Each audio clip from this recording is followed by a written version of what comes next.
तमाम देखने वालों को डॉक्टर वजाहत का सलाम और उम्मीद करता हूँ हमेशा की तरह कि आप लोग अपने अपने घरों पर खैरियत से होंगे और हमारे शो का इंतज़ार कर रहे होंगे क्योंकि 11 बज चुके हैं और डेफिनेटली आप लोग हमारे शो का इंतज़ार करते हैं।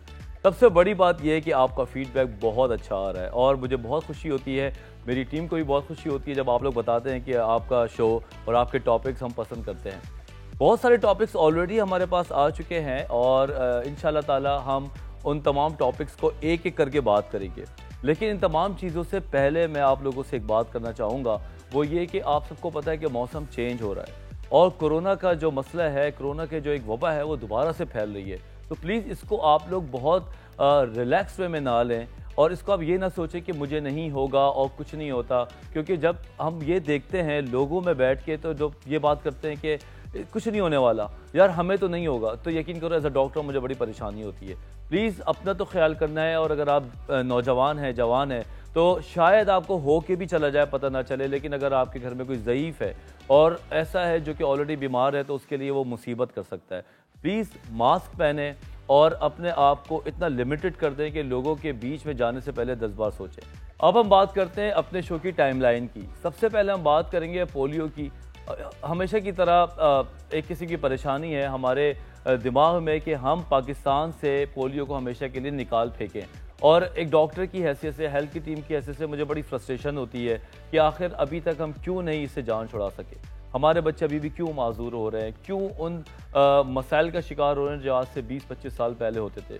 ज़माना बदल गया है, सोचें बदल गई हैं, तो प्लीज़ आप लोग भी अपनी सोच को बदलें, पोलियो के कतरे टाइम पे पिलाएं। मज़ीद हम इस बारे में बात करेंगे और जो सेकंड टॉपिक होगा हमारा वो होगा हमारी नाक के हवाले से। जी हाँ, नोज़ जॉब, जो हमारी नाक के अमराज हैं, जैसे कि नाक से खून आना, साथ साथ नाक की हड्डी बढ़ जाना या नाक की हड्डी इतनी टेढ़ी हो जाना कि उसमें सांस लेने में दुश्वारी हो रही हो, या अगर आपको लगता है कि आपको नोज़ के हवाले से कोई प्रॉब्लम है, आप चाहते हैं कि बेहतर करा दी जाए, शेप को बेहतर कर दी जाए जिससे आपका चेहरा खूबसूरत लगे, तो उसकी कौन कौन सी प्लास्टिक सर्जरीज़ हैं, हम ये सारी बात करेंगे अपने स्पेशल गेस्ट के साथ जो कि मेरा कॉलेज फेलो भी है, डॉ ग्रेजुएट मेरे साथ का है और मैं वैसे ही बहुत ज़्यादा आज एक्साइटेड हूँ क्योंकि आज मैं उसके साथ बैठे गप भी मारूंगा और साथ साथ बात करूंगा अपना राइनोप्लास्टी के हवाले से।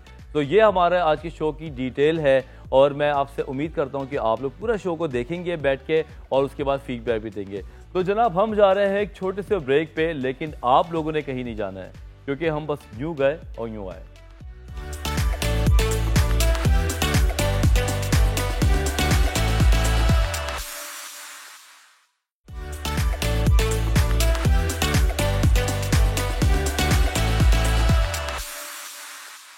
जी, welcome back after the break. अब हम बात करेंगे बहुत ही इंपॉर्टेंट टॉपिक पे और हम हर शो पे ये बात करते हैं और इसकी वजह क्या है, वो ये कि हम पोलियो को अपने पाकिस्तान, अपने प्यारे मुल्क से हमेशा हमेशा के लिए निकाल फेंकें। हम इस बारे में बात करेंगे अपने नए सेगमेंट पे जिसका नाम है ऑल अबाउट वैक्सीन।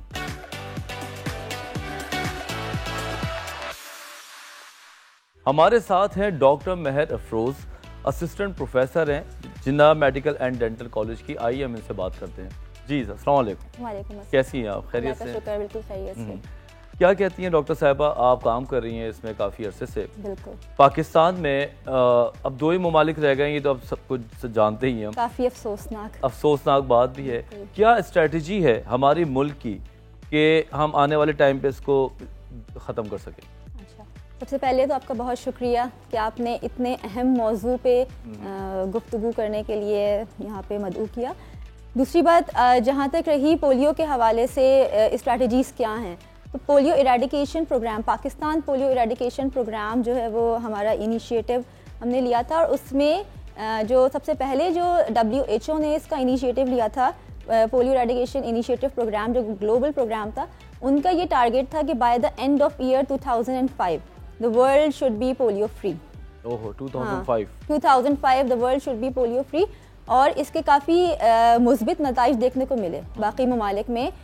जो है वो बहुत से ममालिक, बल्कि दुनिया के बेशतर ममालिक जो हैं अब पोलियो फ्री डिक्लेयर हो चुके हैं, जिनमें हमारा पड़ोसी मुल्क भी शामिल है। लेकिन काफ़ी अफसोसनाक बात यह है कि दुनिया अभी 2 ममालिक जिनमें अफ़गानिस्तान और हमारा मुल्क पाकिस्तान भी शामिल है जो अब तक पोलियो फ्री नहीं हो सका। वजह क्या है? क्या हमारी मेडिसिन या हेल्थ इतनी कॉम्पिटेंट नहीं है या हमारा लोगों का रिस्पॉन्स में मसला आ रहा है? अच्छा, अब ये बहुत अच्छा आपने सवाल किया कि क्या वजूहात हैं, क्यों जो है वो गवर्नमेंट ऑफ पाकिस्तान ने इतनी कैंपेन्स चलाई, मल्टीपल कैंपेन्स जो हैं वो अब तक हो चुकी हैं, और हमारी जो पोलियो टीम है वो एक दरवाजे से दूसरे दरवाजे खुद जाती है। मतलब किसी बच्चे को ये भी नहीं कि कोई बच्चा खुद चल के आ जा रहा है उस सेंटर तक, खुद दरवाजे पे एक वैक्सीन आके आपको है ना मिल रही है, और सिर्फ 2 कतरे, सही बात, सिर्फ 2 कतरे हैं जो कि आप बच्चे को मफलूज होने से बचा सकते हैं, लेकिन फिर भी जो है वो अब तक हम सक्सेसफुल नहीं हो चुके। इसका क्या रीज़न है? बात सारी है कि पाकिस्तान में एक तो गुर्बत, सही, दूसरा जहालत, हाँ ये हमारी जो जहाँ पे पॉवर्टी और इलिटरेसी जो है वो और इस पे वसाइल होने के बावजूद, यानी कि मिलियंस ऑफ डॉलर की वैक्सीनेशन है, इसके बावजूद ये हमारी जो कैंपेन है ये सक्सेसफुल नहीं हो पा रही। सबसे जो बुनियादी रीज़न है वो एक इलिटरेसी भी है, इलिटरेसी है, मिसकंसेप्शन है, लोग वैक्सीनेशन के हवाले से तहफ़्फ़ुज़ात का शिकार हैं। आखिर कब तक इतना तो हमने लोगों को बता दिया और हम बिल्कुल हम जो हैं वो लोगों को ये यकीन दिलाते हैं कि ये जो वैक्सीन है ये बिल्कुल सेफ़ है, इसके जिस्म हमारे जिस्म पे कोई मुज़र असरात नहीं है, ना ही ये तौलीदी निज़ाम को मुतासर करती है। जो प्रॉब्लम है वो सिर्फ ये नहीं है कि हम अपने घर के बच्चों को बचाएं, वो तो सबसे पहले हमने करना ही है, हमारे फ़राइज़ में शामिल है, लेकिन एक अच्छे शहरी होने के नाते, एक कम्युनिटी के फ़र्द होने के नाते हमें ये भी ज़िम्मेदारी का एहसास करना पड़ेगा कि हमने अपने बच्चों को बचाना है, और फिर अल्लाह ना करे कि किसी को हो जाए तो ये मर्ज़ फिर फैलता किस तरह है। तो मतलब अगर हम अपने को बचाएंगे तो हम दूसरों को भी बचा रहे हैं। तो ये कॉन्सेप्ट के तहत हम अगर एक दूसरे की हेल्प करें, इसमें काम करें, तो मेरे ख्याल से हम बहुत ज़्यादा फ़ायदा उठा सकते हैं। और क्वेश्चन से हमारे डॉक्टर साहिबा के लिए मिलते हैं छोटे से ब्रेक के बाद।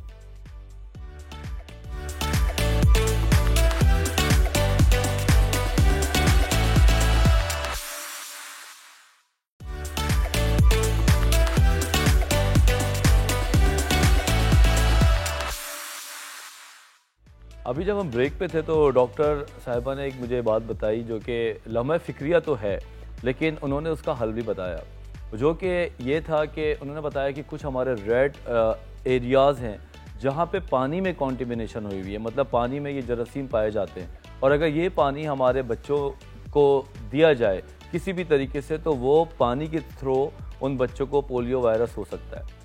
फिर मैंने घबरा के इनसे पूछा इसका हल क्या है, तो उन्होंने बताया कि भाई इसका सीधा सीधा हल, हम पानी को तो साफ़ नहीं कर सकते सारा, लेकिन एटलीस्ट हम अपने बच्चों को वैक्सीन देके उनको इम्यूनाइज़ कर सकते हैं। डॉक्टर साहब थोड़ा सा और इस बारे में बताएं। जी जी बिल्कुल। अच्छा, हमारे मुल्क में WHO सर्विलेंस प्रोग्राम है जो कि जहाँ पे आप एक भी पोलियो का केस अगर किसी एरिया से रिपोर्ट होता है हम फ़ौरन से रिपोर्ट करते हैं। तो जहाँ पे एक पोलियो का केस रिपोर्ट हुआ वहाँ पे सर्विलेंस प्रोग्राम होता है उनका कम्युनिटी में डिटेक्ट करने के लिए वायरस। तो जिसका जो मोस्ट कॉमनली यूज मेथड है वो कि आपके जो सीवेज सिस्टम है उसके पानी में फिर वो लोग वायरस को तलाश करते हैं। तो अनफॉर्चुनेटली पाकिस्तान में जैसे येलो, ग्रीन और रेड जोन्स होते हैं। तो अनफॉर्चुनेटली कराची में, जो कि पहले नहीं थे, बहुत सारे इलाके ऐसे हैं जिनमें के कोरंगी है, लांढी, बल्दिया, सदर एरियाज़, उनमें काफ़ी एरियाज़ में जो वो रेड एरियाज़ में उनको अब शामिल कर दिया गया, क्योंकि उनमें बहुत वाफिर मिक़दार में एक ना मेजरेबल क्वांटिटी में वो वायरस जो है वो आइसोलेट हुआ है। तो इसका हल क्या है? हम पानी को तो सारा बदल सकते हैं। बिल्कुल, जैसे कि आपने बताया कि पानी जो है वो जो लोग इन्फेक्टेड हो गए हैं और वो एक्सक्रीट कर रहे हैं उसको तो हम अभी नहीं रोक सकते, लेकिन जो कि हमारा जो सबसे ज़्यादा जो एज ग्रुप है, प्रोन एज ग्रुप है, जिसको असरात हो सकते हैं इस वायरस के, अंडर 5 ईयर्स, उनको हम लोग पोलियो वैक्सीनेशन, बर वक्त पोलियो वैक्सीनेशन लगा के जो पैदाइश पे लगती है, उसके बाद हमारा जो एक्सपेंडेड प्रोग्राम ऑफ इम्यूनाइजेशन है जिसमें गवर्नमेंट ऑफ पाकिस्तान बिल्कुल फ्री ये वैक्सीन प्रोवाइड करती है, और हम 2 कतरे अपने बच्चों को पोलियो के पिला के इस मूजी मर्ज से महफूज कर सकते हैं। तो कितनी दफ़ा आप एक बच्चे को कतरे पिलाए जा सकते हैं 5 साल से कम की एज के? जी अच्छा, एक्सपेंडेड प्रोग्राम ऑफ इम्यूनाइजेशन जो है हमारा, उसमें तो हमारे जो बेसिक है वो पैदाइश पे लगते हैं, उसके बाद 6 हफ्ते पे, फिर 10 हफ्ते पे, फिर 14 हफ्ते पे, फिर इसकी बूस्टर वैक्सीनेशन होती हैं। और अगर जब भी हमें लगेगा कि केस रिपोर्ट ज़्यादा हो रहे हैं तो कैंपेन, जिस तरह के आजकल कैंपेन चल रही हैं, तो जब आपकी कैंपेन्स चलती है, जब आपके दरवाजे पे आता है और पोलियो वायरस की टीम्स और इतनी मेहनत करके आती हैं, आप उनको पिलवाएं। इसके अलावा 5 ईयर्स पे एक बूस्टर डोज भी लगता है, तो वो पिलाना बहुत ज़रूरी है बच्चों को।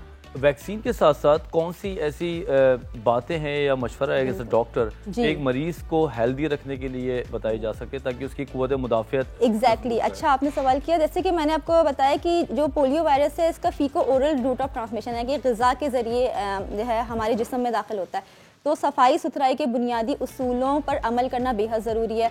पानी आप बारहा दफ़ा हम अपने जो आप कम्युनिटी के लोग हैं, मरीज़ हैं, रिश्तेदार हैं, उनको आगाह करते हैं कि पानी को उबाल के इस्तेमाल करना है, बेहद ज़रूरी है। पानी उबाल के इस्तेमाल करें, बार बार हाथ धोएं, खाने से पहले हाथ धोएं, ठीक है, वॉशरूम से आने के बाद आप हाथ धोएं, ये बहुत ज़रूरी है। इसका ना सफाई के बुनियादी ये मतलब और चीज़ें हैं जिनसे आप अपने हाँ, इसमें ना सिर्फ पोलियो वायरस से हम बचा जा सकता है, जो बाकी जो मूजी बीमारियां हैं लाइक टाइफॉइड है, कॉलरा है, वायरल डायरिया है, तो ये इन सब से भी आप प्रिवेंट करता है अगर आप बार बार हाथ धोएंगे, सफाई के उसूलों का ख्याल रखें। अच्छा डॉक्टर साहब ये बताएं कि कोविड भी है, अब दोबारा से ये अपना सर उठा रहा है और हमारी बेचारी टीम भी जाती है, वो भी परेशान है, फैमिली भी परेशान है।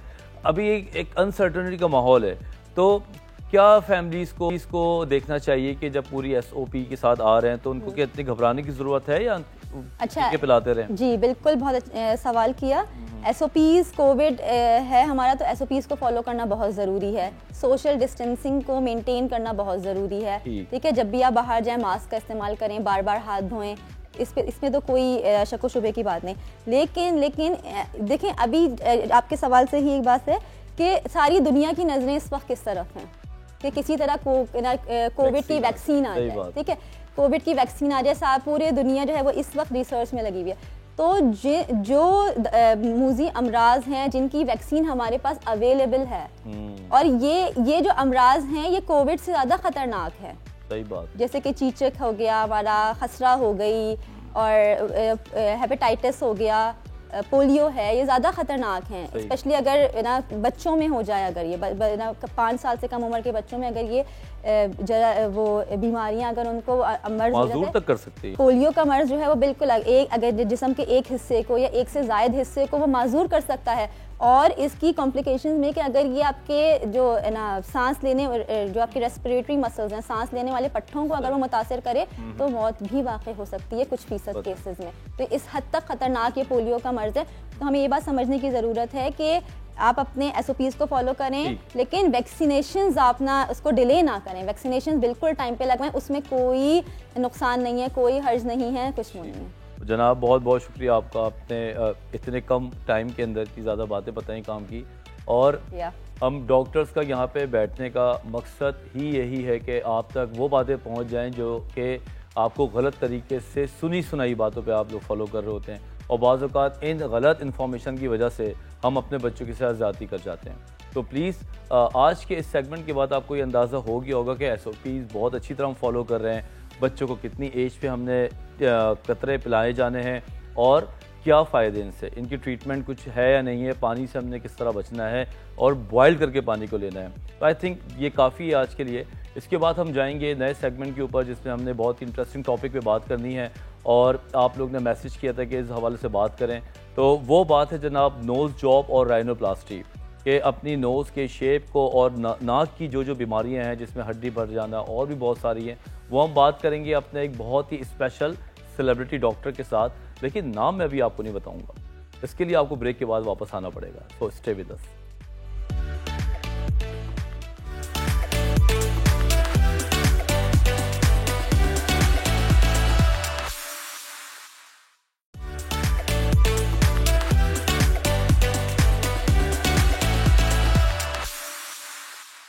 जी welcome back after the break. तो अब हम अपने दूसरे सेगमेंट की तरफ जाना चाह रहे हैं जिसका नाम है हेल्थ एंड वेलबींग। आइए देखते हैं।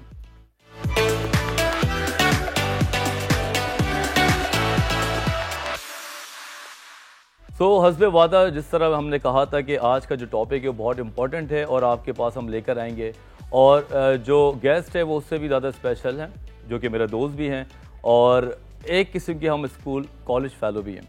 तो आइए हम मिलते हैं डॉक्टर फहद मिर्ज़ा से। अस्सलाम वालेकुम फहद। वालेकुम अस्सलाम, how are you? I am good, what about you? Very well माशाल्लाह, thank you for having me on your show. मैं very excited to be on your show, thank you. Thank you so much. बल्कि एक दफ़ा नहीं, हम तो आपको बार बार बुलाने वाले हैं क्योंकि आप लोगों को खूबसूरत बनाते हैं।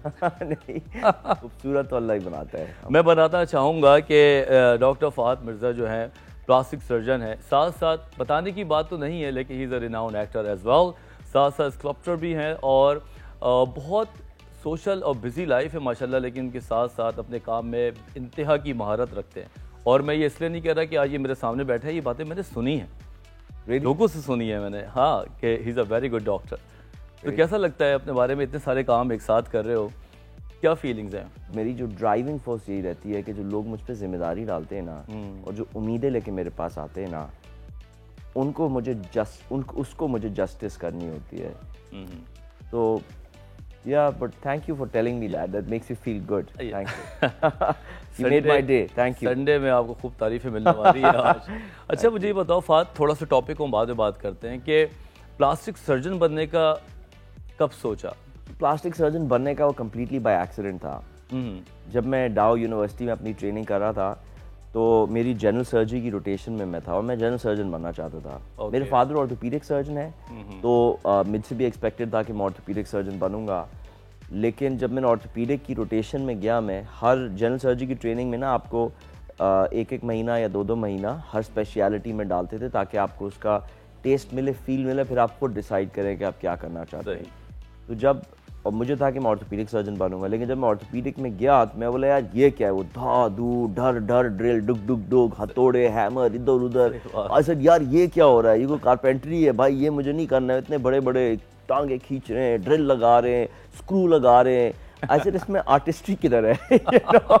आई सेड ये मेरे बस की चीज, इट्स नॉट समथिंग जो मुझे एक्साइट करती है। तो मैंने बोला यार चलो जनरल सर्जरी सही है, कम से कम सॉफ्ट टिश्यू होता है, थोड़ा उसमें मतलब उसमें इतना आर्टिस्टिक काम नहीं था, बट सॉफ्ट टिश्यू मुझे ज़्यादा अच्छा लगता था हैंडल करना बजाय हड्डियों के ना, कि एक्सरे में देखें कितनी अच्छी हड्डी अलाइन हुई है। That wasn't my thing. अच्छा, साथ साथ एक्टिंग, और माशाल्लाह एक्टिंग भी क्या कमाल की करते हो भाई। मुझे बताओ ये एक्टर बनने का प्लान जब तुम डॉ में थे या ये बाद में प्लान्स बने? क्योंकि उस वक्त तो बड़े सीधे साधे होते थे। मुझे याद है अरेना ऑडिटोरियम में बास्केटबॉल खेलता हुआ मुझे नजर आता था। अराग के बाद या अराग ऑडिटोरियम के बाद। तो ये एक्टिंग और फिर ये चेंज कैसे हुई? देखो मुझे ना बचपन से हीरो बनने का शौक था, बचपन से हीरो बनने का शौक था। एंड सबसे पहले मेरा शौक था कि मैं एक्टर बनूंगा। और हमेशा से मैं जाता था एडवर्टाइजिंग एजेंसीज के बाहर, जब मैं 17-18 साल का था तब से खड़ा हो जाता था, अपनी तस्वीरें रखवा के आता था, हर जगह जाता था कहीं ना कहीं कुछ ना कुछ चांस लग जाए। तो इसी तरह मेरी तस्वीरें किसी के पास रखी हुई थी। मैं डाव के जब सेकंड ईयर में था, नहीं जब मैं डाव के 4th ईयर में था, तब मुझे फ़ोन आया मरीना खान के हस्बैंड जलील अख्तर का कि हम एक प्ले कर रहे हैं, तुम करोगे हमारे साथ? And that was the time that I did my first play. Yeah that's how I made my debut into acting. बहुत अच्छा लगता है कि कोई बंदा अपने प्रोफेशन में भी काम कर रहा हो और साथ साथ अपने शौक को लेके चल रहा हो, तो उसका जो फ्रस्ट्रेशन का लेवल है वो बिल्कुल ज़ीरो होता है। आप इंजॉय करते हैं अपने काम को भी और अपने हॉबी को भी। आज जो हम बात कर रहे हैं, हम बात कर रहे हैं नोज़ जॉब या राइनोप्लास्टी या जितने भी इस किस्म के मसले हैं जो नाक या नोज़ के मुतालिक है। तो मैं पहला सवाल ये पूछूंगा कि कैसे किस टाइप की प्रॉब्लम्स है जो नोज़ के हवाले से आ रही होती हैं? तो नोज़ के हवाले से जो नंबर 1 प्रॉब्लम आती है ना, वो लोगों को आती है ब्रीदिंग की प्रॉब्लम होती है। ओके। बिकॉज नाक बड़ी इंपॉर्टेंट होती है, बिकॉज एक्चुअली ब्रीदिंग नाक से ही करनी चाहिए। मुंह ब्रीदिंग के लिए नहीं बना है। बिकॉज नाक के अंदर ना जो मैकेनिज्म्स हैं वो ये होते हैं कि एक तो हेयर जो हवा है उसके अंदर जो पार्टिकल्स हैं उसको क्लियर करते हैं और हवा को ह्यूमिडिफाई करते हैं ताकि अंदर जाए तो एक वार्म हवा जाए। ओके। तो ये मैकेनिज्म सिर्फ नाक में ही होता है। तो जो लोग मुंह से सांस लेते हैं उनके बहुत जल्दी होठ खुश्क हो जाते हैं, गले खुश्क हो जाते हैं, मुंह खुश्क हो जाते हैं, you know. So breathing is the number 1 issue. उसके बाद फिर लोगों को होता है कि कुछ लोग अपने नाक के शेप से प्रॉब्लम होती है। अच्छा, ये राइनोप्लास्टी के बारे में कुछ बताओ कि राइनोप्लास्टी किस टाइप की होती है, लोग जानना चाहते हैं। तो राइनोप्लास्टी जो होती है नाक के शेप को चेंज करने की सर्जरी को राइनोप्लास्टी कहते हैं। और राइनोप्लास्टी जो होती है वो डिफरेंट तरीकों की होती है। एक ओपन राइनोप्लास्टी होती है जिसमें पूरी स्किन को लिफ्ट करके बहुत अच्छे से सारे चेंजेस कर दिए जाते हैं। दूसरी क्लोज्ड राइनोप्लास्टी होती है, इसमें स्किन को कट नहीं करते, अंदर से कट लगा के लिमिटेड चेंजेस कर दिए जाते हैं। ठीक है। फिर आजकल एक नई राइनोप्लास्टी और आ गई है, प्रिजर्वेशन राइनोप्लास्टी, कि आप जितना स्ट्रक्चर्स को प्रिजर्व कर सकें उनको प्रिजर्व करें और फिर शेप चेंज करें। But by and large for common public के लिए राइनोप्लास्टी नाक के शेप को चेंज करने वाली सर्जरी होती है। मतलब इससे इंसान का शेप जब नोज का चेंज होता है तो उसके फेस कट में भी चेंज आता होगा और उसका चेहरा एनहांस हो जाता होगा। एक्चुअली ये बिल्कुल आपने बहुत अच्छी बात करी है, बिकॉज राइनोप्लास्टी एटलीस्ट मेरे लिए जो राइनोप्लास्टी का मकसद है वो ये नहीं है कि एक अच्छी नाक रीशेप करना। मेरे लिए मकसद है कि ऐसी नाक रीशेप करना जो इंसान के चेहरे को कॉम्प्लीमेंट करे, जिससे इंसान के चेहरे की अट्रैक्टिवनेस बढ़ जाए। तो आप अगर आपने खूबसूरत नाक रीशेप कर दी और वो उसके चेहरे पे जा ही नहीं रही है तो कोई फायदा नहीं है। सही बात है, क्योंकि चेहरे की एक पूरा मुनासबत है। क्योंकि जो लोग जो राइनोप्लास्टी की सर्जरी कराते हैं वो किस लिए कराते हैं? खूबसूरत नाक के लिए थोड़ी कराते हैं, अच्छे लगने के लिए कराते हैं, राइट? तो ऐसी नाक रीशेप करें जिससे चेहरा अच्छा लगे, वरना क्या फ़ायदा। अच्छा, एक और मैं बचपन से सुनता आ रहा हूँ कि नाक की हड्डी बढ़ी हुई है, इसके बारे में क्या बोलोगे? उसके क्या क्या तरीके हैं जिससे जान छुड़ा जा सकती है? यार देखो, नाक की हड्डी जो बड़ी हुई लोग कहते हैं ना, बहुत डिफरेंट चीज़ों को नाक की हड्डी बढ़ी हुई कह रहे होते हैं। कुछ लोग कहते हैं हमारी यहाँ से नाक की हड्डी बढ़ गई, ठीक है। कुछ लोग कहते हैं हमारे अंदर नाक की हड्डी बढ़ गई, बिल्कुल। कुछ लोग कहते हैं हमारे साइड से नाक की हड्डी बढ़ गई। बट आई थिंक इसका कोई साइंटिफिक बेसिस नहीं है, क्योंकि यहाँ से हड्डी बढ़ना भी डेवलपमेंट होता है। इसी तरह अल्लाह ने आपकी नाक बनाई है, यहाँ से हड्डी बढ़ना भी, जो हड्डी होती है वो चौड़ी होती है, लोगों की नाकें चौड़ी होती हैं तो यहाँ से हड्डी होती है। तो नाक के अंदर हड्डी वड्डी नहीं बढ़ती। नाक का जो शेप आपकी जेनेटिक्स में है कि आपकी नाक का ये शेप होगा, वही शेप होगा। बेसिकली नाक है क्या? नाक हड्डी और नरम हड्डी का एक स्ट्रक्चर है जिसपे स्किन की चादर चढ़ी हुई है, दैट्स इट। नाक में बहुत कम फैट, बहुत कम मसल्स होती हैं। इट्स प्राइमरीली हड्डी और नरम हड्डी का एक ढांचा होता है, इस पर स्किन की चादर चढ़ी हुई है, दैट्स अ नाक। और हम भी राइनोप्लास्टी में इन्हीं हड्डी और नरम हड्डी में चेंजेस लाते हैं, तो नाक का शेप चेंज हो जाता है। मेरे पास बहुत ज़्यादा भी सवालात हैं जो आप लोगों ने भी हमें ईमेल किए हैं, इंस्टाग्राम पे भी मैसेजेस किए हैं। एक बात जो मैं जानता हूँ सर्जरी के हवाले से, कि कभी भी सर्जरी कराने के लिए बहुत जल्दबाजी ना करें। आपको चाहिए कि अपने सर्जन के साथ 1-2 सिटिंग्स लें और जो दिल में आपके बातें हैं, जो आपके क्वेश्चंस हैं, मिथ्स हैं, जो बचपन से सुनते आ रहे होते हैं हम अजीब व गरीब सवालात, वो हमेशा अपने डॉक्टर के साथ कंसल्ट करें और शर्माएं नहीं, क्योंकि डॉक्टर कभी भी आपका मजाक नहीं उड़ाएगा, बल्कि वो आपके हर सवाल का जवाब देगा। इसी तरह आपके और सवालात हैं, इनके जवाब हम फहाद से लेंगे। हम मिलते हैं छोटे से ब्रेक के बाद।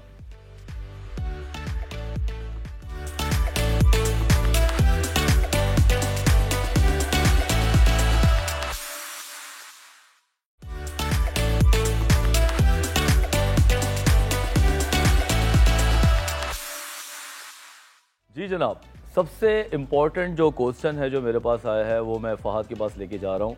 लोग कहते हैं नोज सर्जरी जो है वो बहुत पेनफुल है, आप क्या कहते हैं? नहीं, नोज सर्जरी बिल्कुल भी पेनफुल नहीं है, बिकॉज आप बेहोश होते हैं। जब ऑपरेट हो रहे होते हैं तो आप तो सो रहे होते हैं, आपको पता भी नहीं चलता है।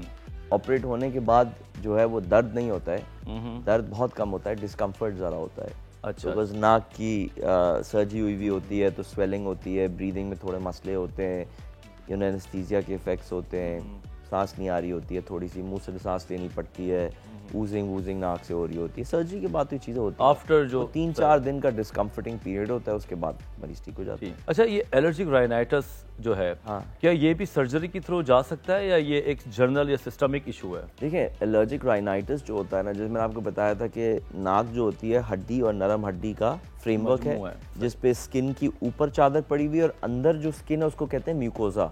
ठीक है। नाक के अंदर हम देखते हैं ना लाल रंग की जो स्किन होती है उसको म्यूकोजा कहते हैं। ओके। एलर्जिक राइनाइटिस उस नाक के अंदर की स्किन की बीमारी है।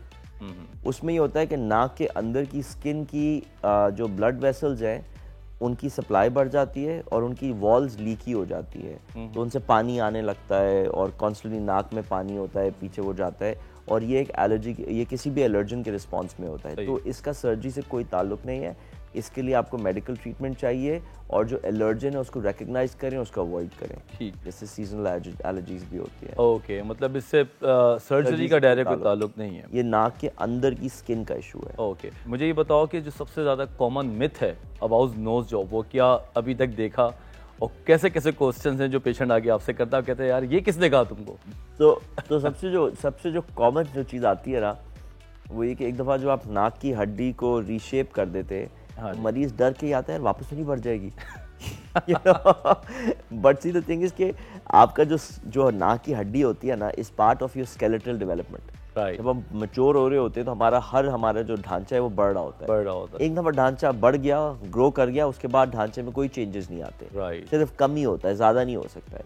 एक दफा हम इस हड्डी को परमानेंटली रिमूव कर देते हैं तो दोबारा नहीं बढ़ सकती है। अच्छा, नाक से खून आना भी एक देखा होगा कि आप या तो एक जगह से आता है या दोनों साइड से आ रहा होता है, उसमें एक प्लास्टिक सर्जन क्या क्या हेल्प कर सकता है?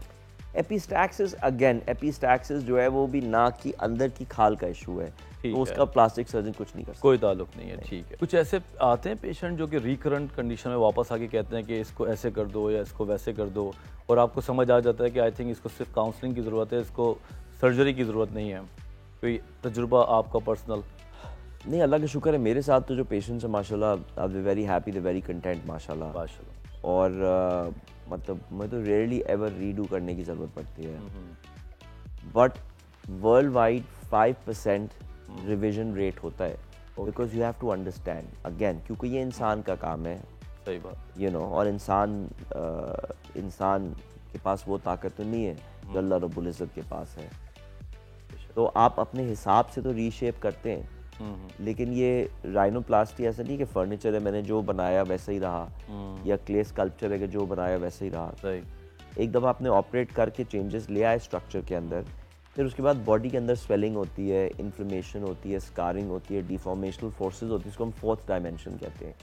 हम उसको ऑफन प्रिडिक्ट नहीं कर सकते, तो वो भी फिर शेप को अपने हिसाब से थोड़ा चेंज करता है। आप समझ रहे हैं?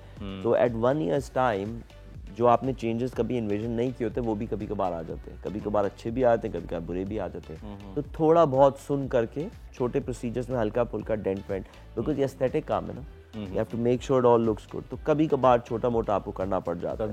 हाँ। अच्छा, अब मैं ये तो नहीं पूछ सकता कि किन किन सेलिब्रिटीज़ की आपने नाक को ठीक किया है, ना हम ये बता सकते हैं। हमारे मसले ये हैं डॉक्टर्स के कि हम अपनी ब्रांडिंग नहीं कर सकते। हाँ। अपना ये नहीं बता सकते कि ये साइकोटिक था या ये। हाँ। वैसे ही रफली मैं पूछ रहा हूँ कि पाकिस्तान में कितने सेलिब्रिटीज़ को आपने खूबसूरत से खूबसूरत बनाया है? देखें, अल्लाह का बहुत करम है, अल्लाह का बहुत शुक्र है कि जितने भी ये लोग हैं जो अपने चेहरे से कमाते हैं और जिन्हें उनको अल्लाह ने ऐसा चेहरा दिया है कि उनको अल्लाह ने इतनी इज्जत अपने चेहरे की वजह से दे दी, वो लोग अपने चेहरे को मुझसे ट्रस्ट करते हैं।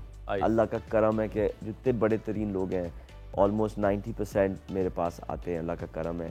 लेकिन मैं नाम किसी का ऐसे नहीं ले सकता, बिकॉज उनकी इन्फॉर्मेशन उनकी अमानत है मेरे पास। इसको डॉक्टर पेशेंट कॉन्फिडेंशियलिटी कहते हैं।